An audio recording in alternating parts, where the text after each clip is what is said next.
Hey gamers, welcome to another episode of Bonus XP. It's been a little while, but today we wanted to talk about the 2022 Game of the Year awards. Now, there were some really good things that happened at this Game Awards. Honestly, kind of surprised. Yeah. So today, I think maybe take some time and talk about not only the awards, but the trailers, which I'm always more excited about than the actual awards. What about you guys? Do you feel like you're a little bit more like excited to see what's coming, or more excited to talk about and give accolades to what already happened this year? Always trailers for me. I think this year in general, sort of there were several like really big games, but I feel like a lot of the winners for me were sort of expected. I feel like in years past we've had like a lot of really good games, and I feel like this year there were less good games and more like in like a smaller amount of great games. Are you talking about in terms of like the awards that were given?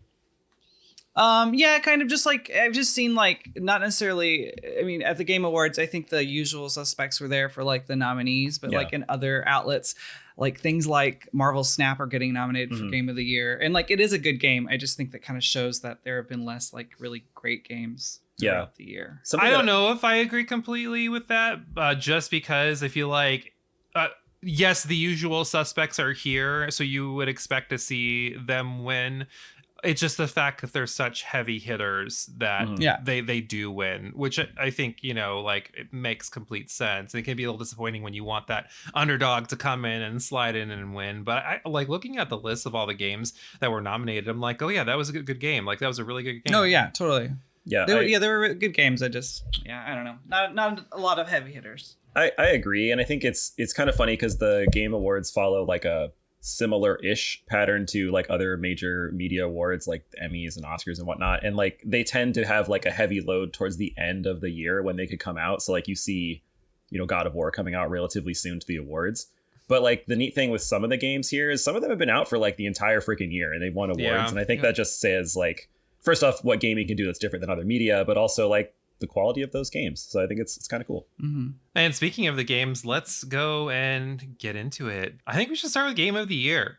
I just think we'd start with the big one, which, I mean, if you've seen the awards, is Elden Ring. And I think, Casey, this is kind of what you're talking about. It's no surprise that Elden Ring won. And when you see what it's up against, like, this is one of those ones where, it could have gone to a few different games. It was up against Plague Tale, God of War, which easily could have won. Forbidden West easily could have won.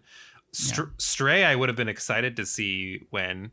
That'd be an underdog story, undercat story, I suppose. Undercat story. And then Xenoblade Chronicles 3, like, I don't know. That was cool to see. I don't think it had a chance. I think honestly, exactly. That one is kind of the outlier there. But no one's really surprised that Elden Ring won. And not only did it win Game of the Year, but it also got a lot won of stuff.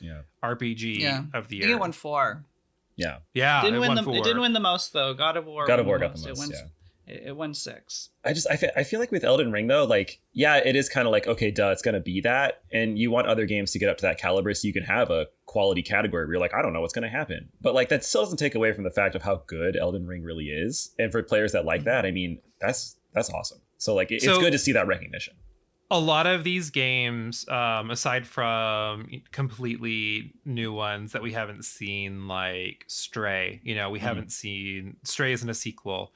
The rest of these games are sequels. Yeah, that's a good point. So I didn't really make that connection. And I mean, like, Elden Ring isn't necessarily a sequel, but it's still so close to the other games that it stems its inspiration from, that you could say in some capacity it is. But like if you look at all sequel. I mean, in a way, yes. But if you look at the other ones, I honestly think that Elden Ring is the only one on that list that authentically did something different from where it came from, where a lot of the other games stuck so closely to their source material. Again, not counting Stray, because I mean, like, I was really hoping that somehow Stray was just going to come out swinging and win, because that'd been so cool.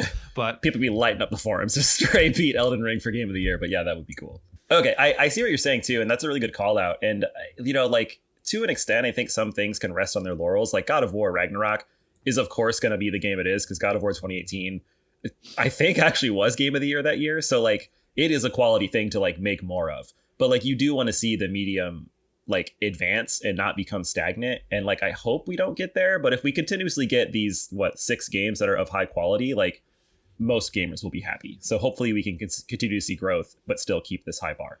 That's kind of what I felt about Horizon Forbidden West 2, where like we're getting more of the story, and the story is what's bringing me there, and the gameplay is solid, but it's not just the gameplay that's going to get me there, because at the end of the day, Forbidden West is Zero Dawn, and God of War is just like a more Ragnarok is more pristine God of War 2018, but like Elden Ring, especially like being the resident Souls player, really was so much more than anything that had come before it, especially with Sekiro being the previous release. You know what I mean? Which was such a departure, and I think Sekiro. I think it won Game of the Year. Mm-hmm. Yeah, the year it came out. Yeah, it did.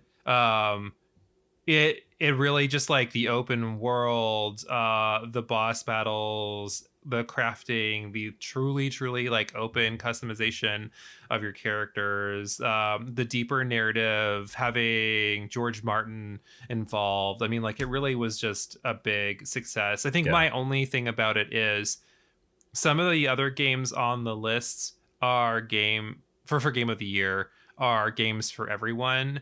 And I will never say that A Soulsborne is a game for everyone. I will say this would be the one that could be for everyone, but I still don't think it is. There are just a lot of systems in play that can be really hard. And I think that's the one advantage that the majority of the other titles of Game of the Year and even RPG of the Year have the advantage of, where like I could recommend Stray to anyone. I think I could recommend God of War or Forbidden West to anyone because they're just a lot more accessible, and I just don't always think that Elden Ring is.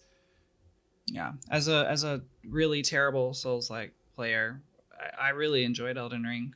I mean, I've not beaten it, and I don't know if I ever will, but it was really fun, despite getting my ass handed to me constantly. Oh yeah, I mean, even veterans were still they've switched it up that veterans still struggled with a lot of it, which I thought was great too. But yeah, we could probably talk about Elden Ring all day. Let's move on to some of the other awards. What were some other ones for you guys that really were like, wow, it's about time, or that's awesome? I'm looking through, and like I think I kind of said this earlier, but like everything that won was kind of expected.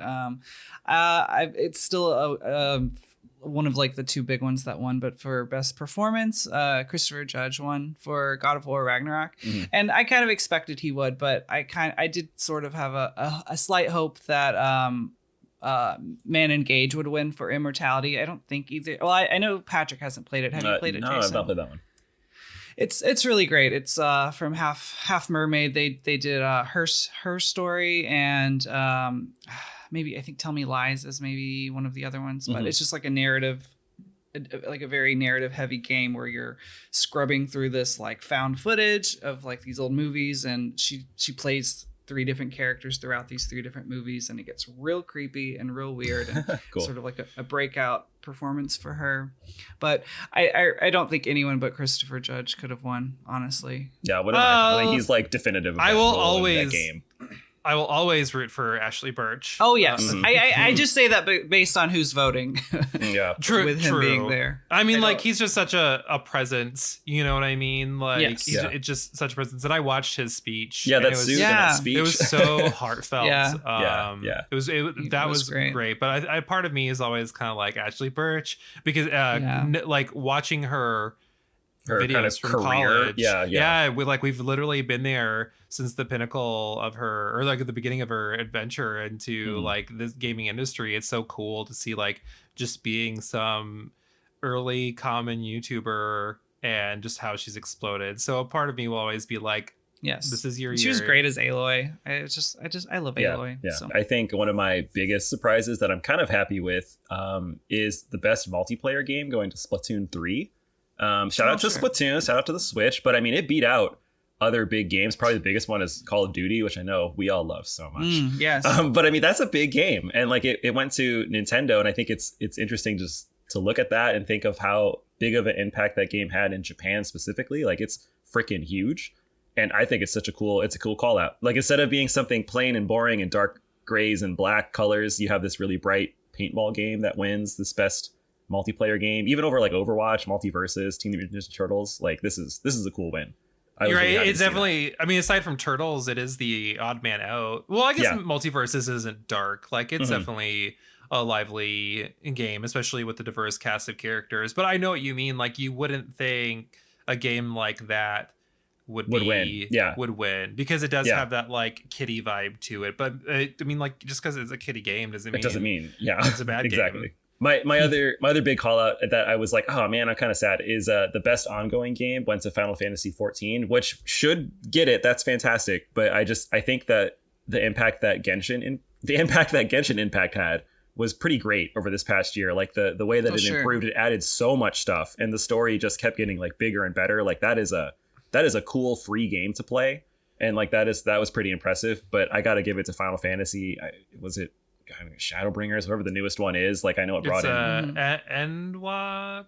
Endwalker. Yeah. It brought in like tons of new players, and like people that in my friend group that are like, oh yeah, I'm gonna play again, and they're like literally still playing, and it's crazy. So like, if you're fans of really any of those games, like, this was a great year for you. One thing I really want to talk about, because this is, you know, a huge part of my gaming identity, especially in the past 10 years, is indie games, the best indie game.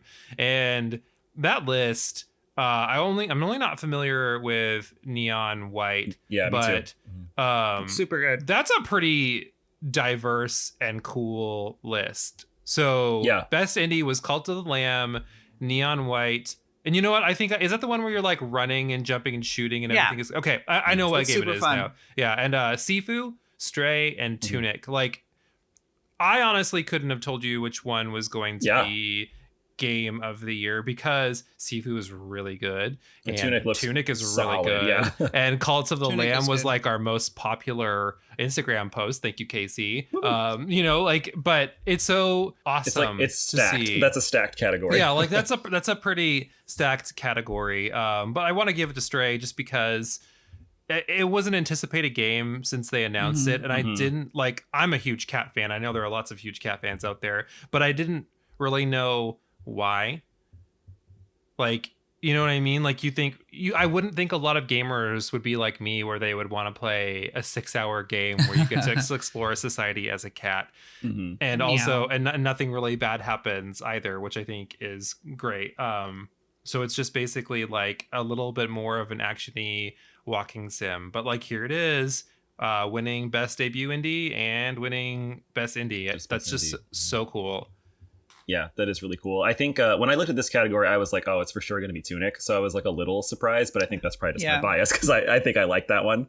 And then I was honestly surprised. I kind of wanted Tunic to get I'm honestly surprised it wasn't Cult of the Lamb, because that was, for lack of a better phrase, it kind of had a cult following. So like, it was really good. And like, this is a great one. Well, especially because everyone's always looking for the next Stardew Valley. Yeah. Because I mean, like, I think Stardew Valley really introduced sim games to a whole new audience. Like, not that people weren't playing them before, because they were, but I mean, like, I think that's the one, again, like, accessibility, where a lot of people were coming in and like, what is this game? Or, hey, I have this really cool game that's for everyone. And just seeing how that whole life sim, farming sim has just exploded from there. And I know they're not exactly the same, but the vibe is there. I get what you're saying. I heard that people are talking about a new like subgenre of that sim called cozy, and I was like, cozy is that should be a game. That should be the subgenre. Hell, I mean, like, one of the games that came out last year is called Cozy Grove. I mean, like, there you go. It's the same kind of premise, where it's very light and easy, and you just kind of do it at your own pace, very Animal Crossing. And I mean, sometimes that's what people need. Like, hey, chores can be fun if you're playing them in a video game. Yeah. And then after you're done chores, you might want to like rip some heads apart in God of War, and like, you have that because it's a video game platform. Okay, to wrap up the awards, or at least talking about like the actual award part before we get to the trailers, I wanted to talk about the anticipated game list, because I was gonna say, we have to talk about that. This is kind of our us, like, we always like talking about new games, oncoming games. I want to talk about all of them though, and maybe get a feel of which one you guys were the most anticipated for. Casey, I already know the answer for you, but do you? I think I do. So the list for most anticipated was Final Fantasy 16, Hogwarts Legacy, Resident Evil 4, Starfield, and The Legends of Zelda: Tears of the Kingdom. Casey, it's Resident Evil 4, right? You like that's what you were most anticipated for. Yeah, I think Patrick so. is nervous. He's wrong. Though the trailer that we'll get into that in a bit, but the trailer that they premiered, or the new trailer for Final Fantasy, it was 16, so fucking sick. Yeah, that's cool. Mm-hmm. Yeah, it really got me. But yeah, I think RE4. It just looks so good. It does look good. The 16 trailer, like, because we're finally getting into like, okay, we're getting close to what we might actually be seeing. That looked pretty fire. Yeah, I'm excited. I have reservations for Starfield just because I don't have an Xbox, and I'm like, oh my god. So I'm a little upset, but like, am I the only Xbox person between the three of us? Yes. I mean, like, I would want one, but yeah, it's just not in the cards right now. But I'm gonna be lame, and I'm still super excited for Zelda. I mean, like, that's of those great. 5, even without seeing that it won the award, I'd be like, that's what I'm looking forward to.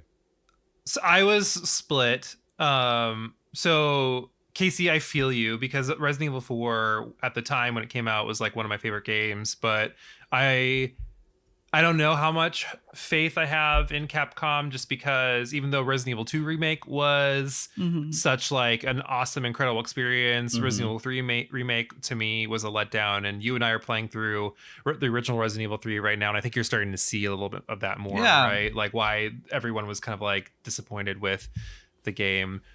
So for me, it's definitely between The Legends of Zelda and Final Fantasy 16. Yeah. I'm just nervous because we've seen Final Fantasy evolve so much, and evolution does not necessarily lead to good things.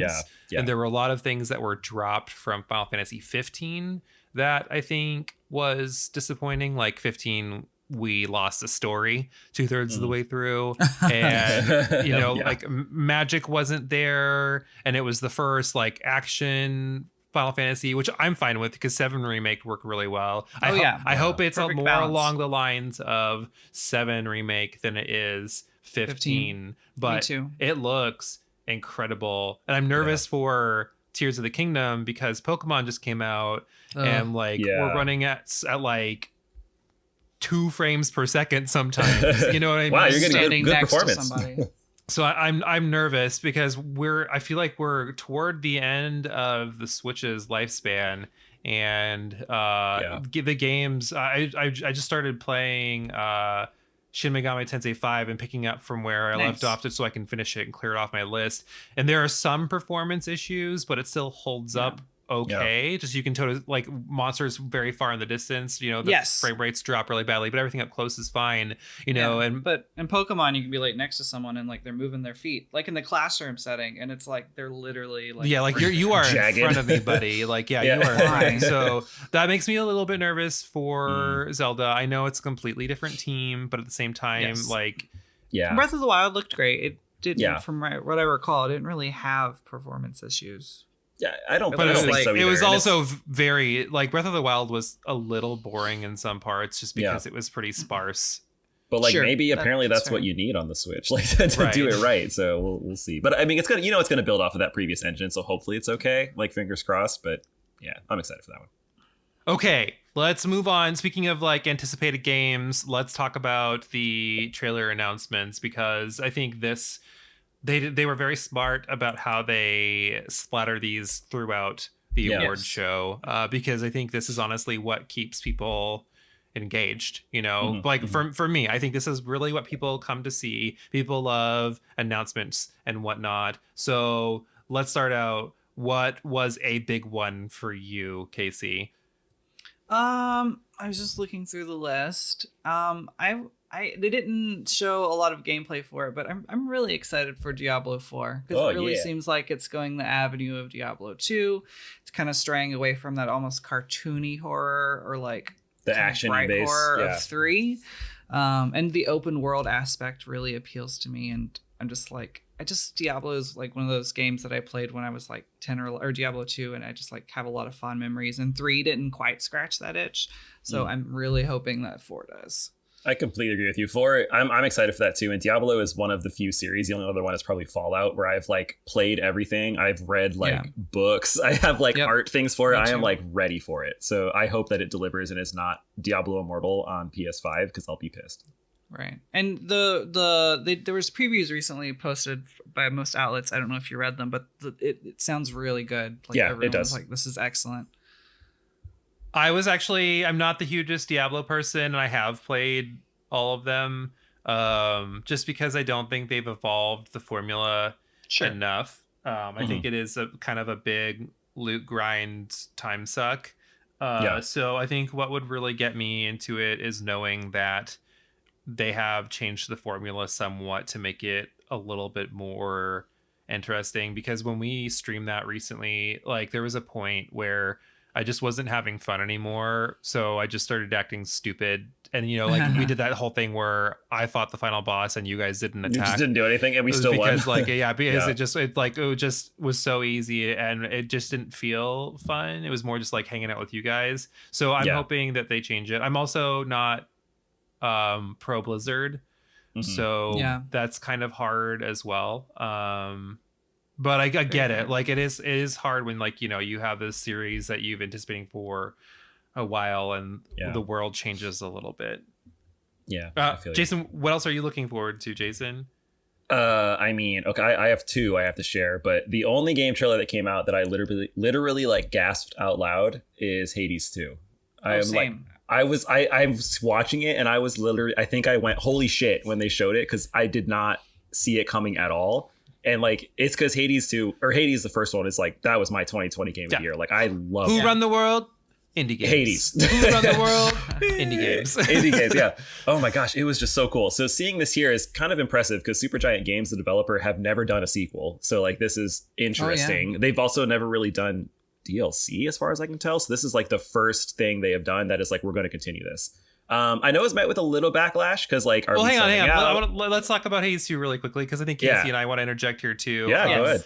I'm excited for it, and I haven't played the first one. It is on the ever-growing list, but I mean, like, it's my type of game. Oh, like, totally. You'd love it. Absolutely, 100%. And like, I'm excited for it. You know, it's cool when there's a game that you haven't even touched yet, and you see that it's just getting the good recognition that it deserves, and then it's getting the sequel. So this is exciting. And again, indie game, not like mega company.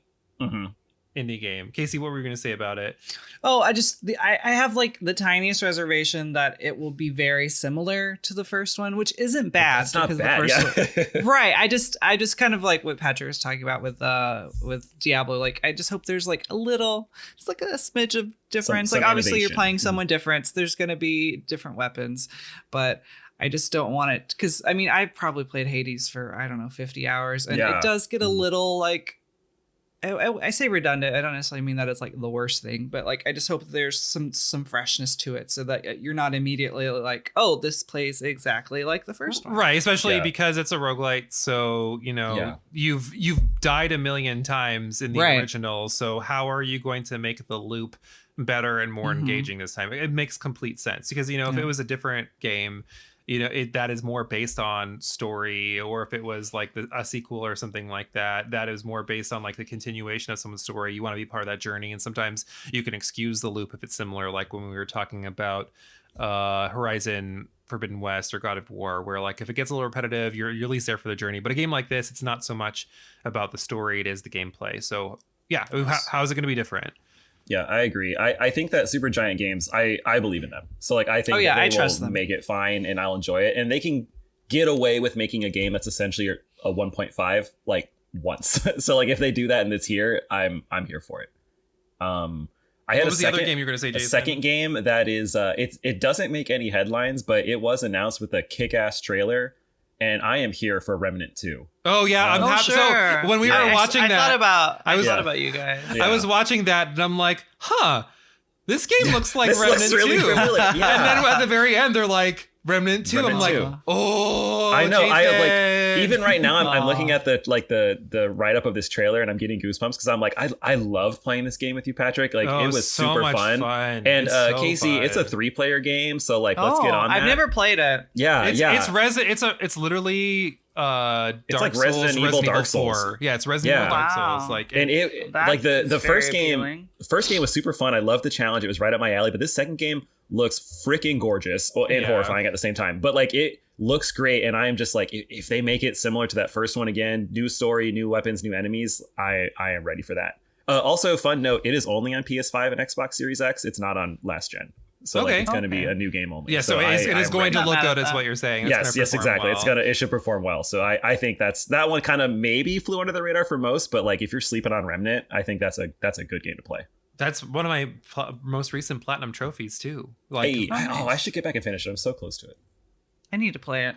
You guys should. are convincing me. It was the first game aside from Streets of Rage, I think, like the first like full length game that we beat on stream. Mm-hmm. I am super pumped for that. I was not expecting it, and I've always been wondering, since we played it, are we ever going to see this in like a reasonable amount of time? Are we going to see a sequel? And here we are. If you've not played Remnant 1, it was the free PlayStation game when it came out, because I remember we were playing something else and I was like, no Jason, I started this game and we need to play this together. And you're like, okay. And then we played it and it was like, oh, this game is insane. I still remember some of our clips where you're like, it's a Yeti, run, Jason, and it's just running over the hill. I'm like, oh no. Or shooting things in the butt because that's their weak point. Because that's their weak point, literally their weak point. Such a good feeling. We can make new memories later. But what about you, Patrick? What stood out for you? Oh, there were like a ton, so I'll try and whittle it down. Like, some of the big titles I think were exciting, like Star Wars because the first one was good, or Armored Core because it's. But one that really stood out for me that was exciting was Earthblade. From a Celeste creator, and I didn't play Celeste because I'm not like exclusively platformy unless it's Mario. Like, you got to give me something a little bit more where I can fight back, and this is that game. Like there's definitely a little more going on here. So that was one of the big ones for me, where I was like, I love the art style. Obviously the music is gonna be great. These people know what they're doing because they had I think also an award-winning game. But like Celeste was Celeste was very critically received. So that was exciting. And then I think the big one that I am excited for, and I hope it makes it to consoles at some point, because I don't really know if I wanted to play it on my Steam Deck, was Baldur's Gate 3 having a release date. Oh, you know what? And Judas. Judas from Ken Levine, BioShock creator. So Ken Levine. Yeah, it's like space BioShock. So when we talk about that, like, it looks rad. It looks bad. Rad. Oh, rad. With an R. Sorry. Take that One, back. no one says that anymore. 2. Don't hate. I honestly wouldn't be surprised if at some point you wind up in a lighthouse and you find out that it is it is the actual sequel. Like, I could see them, we have this totally new IP that is completely different from our other games where you shoot lightning out of your left hand, and but they are making a new BioShock game right now, so I don't know if they would, I don't know. I mean, I guess he probably owns it in some way. Yeah, probably. I mean, either way, if it plays like BioShock 1 has that cool story, like that's awesome. It's BioShock. It's gonna be good. It's BioShock. Like, it's BioShock. And like, I literally, until they named it something different, I was like, oh, it's not BioShock. Well, it's let's be real, it's BioShock. Well, awesome. So many exciting games winning, so many awesome games coming out next year. Next year's going to be loaded, everyone. That's going to be nuts. I do indeed like a good load. There you go. Thank you for listening to us today, too. We really had a good time kind of recapping the 2022 Game Awards and everything coming out, and we hope you guys did too. And we are ready for season 3 of our podcast. It is coming next year. We're all planned and excited to make our new material, new videos, new everything for you. So we hope that you're excited. Please follow us everywhere. So we're on Twitter and Instagram at RPGaymer, and we even have our own Discord that you can join too and chat with us there. And let's talk about some video games. We want to send off 2022 the right way by thanking you, our listeners, our friends, our homies. Now, go out there and get gaming.